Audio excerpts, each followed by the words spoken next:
I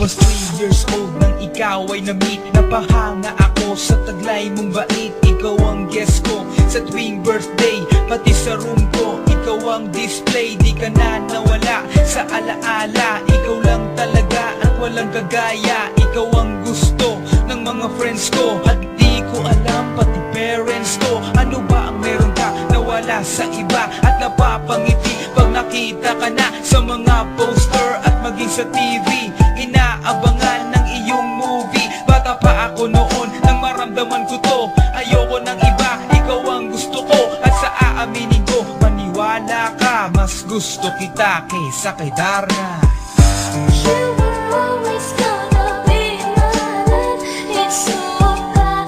다르가도 마다 꿈이 이루어질 때도 I remember to love you taught me how.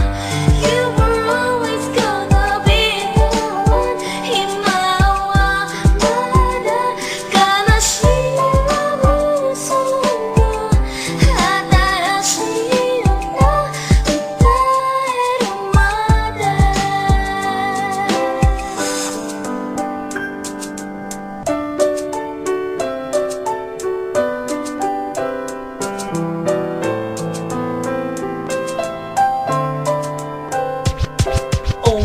Oh why, bakit ganito? Gusto ko ikaw lang nasa tabi ko. Mga poster mo at mga magazine, sa buhay ko hindi kita kayang alisin. So pati sa cellphone at mga gamit, ikaw ang nakalagay sa aking bedsheet. Ako ay nalungkot nang ika'y nawala. Ano ba ang mali na aking nagawa? Pakiusap naman kahit na sandali, para lang mabawi ang mga bigane at muling umiti at di na umiyak. Magpakita ka lang, gusto kong matiyak na buhay ka pa rin at ika'y malakas. Gumawa ka ulit ng mga palabas, at kapag bumalik, ngingiti na pusa, at hindi ako magmamahal ng pusa.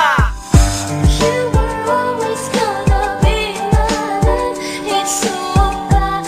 다르가도 마다 꿈이 이루어질 때도 I remember to love you taught me how.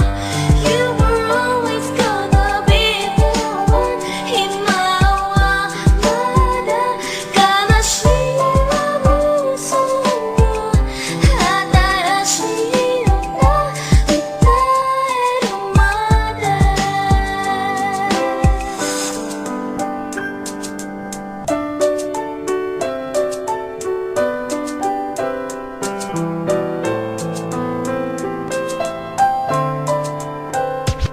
Lumipas ang mga taon, nananatili kang pangarap. Nais kong libutin ang mundo para ka lang mahanap, sapagkat hindi sapat makita ka lang sa larawan. Gusto ko ay makasama ka, handa ko nang iwanan ang lahat ng kayamanan, pati GF ko. Sabihin mo magkano ba ang TF mo, at aking ibibigay, tanggapin mo lang